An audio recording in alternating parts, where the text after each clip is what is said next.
Carlos Queiroz is the new coach of Ghana. Been expected. I remember when I tweeted that 3 Iberians plus Hervé Renard was going to get the Black Stars. People were wondering who it was. Later on, the names emerged: Paulo Bento, Carlos Queiroz, and Fernando Santos. And from where I sat, it was pretty clear who was leading that pack.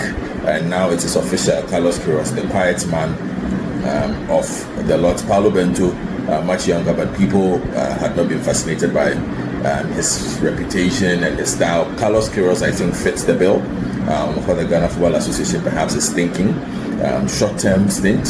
He's in his 70s, not looking for a long-term gig at the moment, considering the fact that the GFA, from all intents and purposes, is looking at Hervé Renard when the World Cup ends. Somebody they can sign on to a 2 or 3 year contract and say, look, take the national team, go to the AFCON, which is a big target for them, and go and win us an AFCON. That would be a clear mandate for Hervé Renard, who has shown that he has the ability to take teams to the final. He has the ability to take teams over the finishing line and win them that trophy. Now back to Carlos Queiroz and why I think he's a good fit for the short period. I mean, he's very clear in his mind. There's clarity of what Carlos Queiroz wants to do every single time he's taken over. And I think one of the bigger problems the Black Stars faced under Otaodo was the lack of clarity of philosophy of what the intention was. I think it's always been clear with Carlos Queiroz what he wants to do when he's on the pitch. Teams that are rigorously fit, teams that are rigorously structured, teams that are ultra disciplined in what they are trying to do. Sets up sometimes in the 4-3-3. He's quite responsive and innovative in his responses to how opponents set out. But the key tenets of what he wants to do is that key discipline in the structure of the players that he has.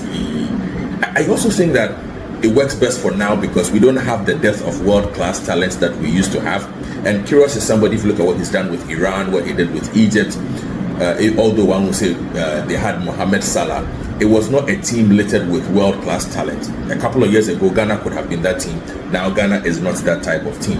And so his teams are hard to break down. His teams are built on a foundation of collective organization and being tactically disciplined. And I think that is why perhaps he fits a bill for a Ghana Black Stars that is going to the World Cup without Mohamed Kudus, perhaps his key creative player.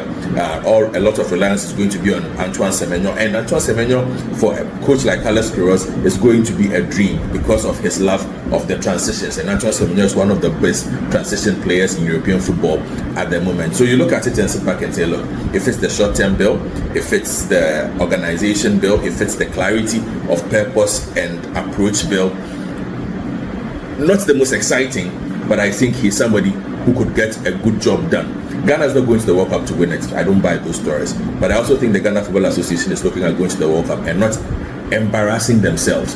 And under Carlos Queiroz, with a team that is bereft of its best players, with a team that does not have the mix that they used to have, you avoid that, put up decent performances. And also, look, let's say this. The World Cup also is about the luck of the draw.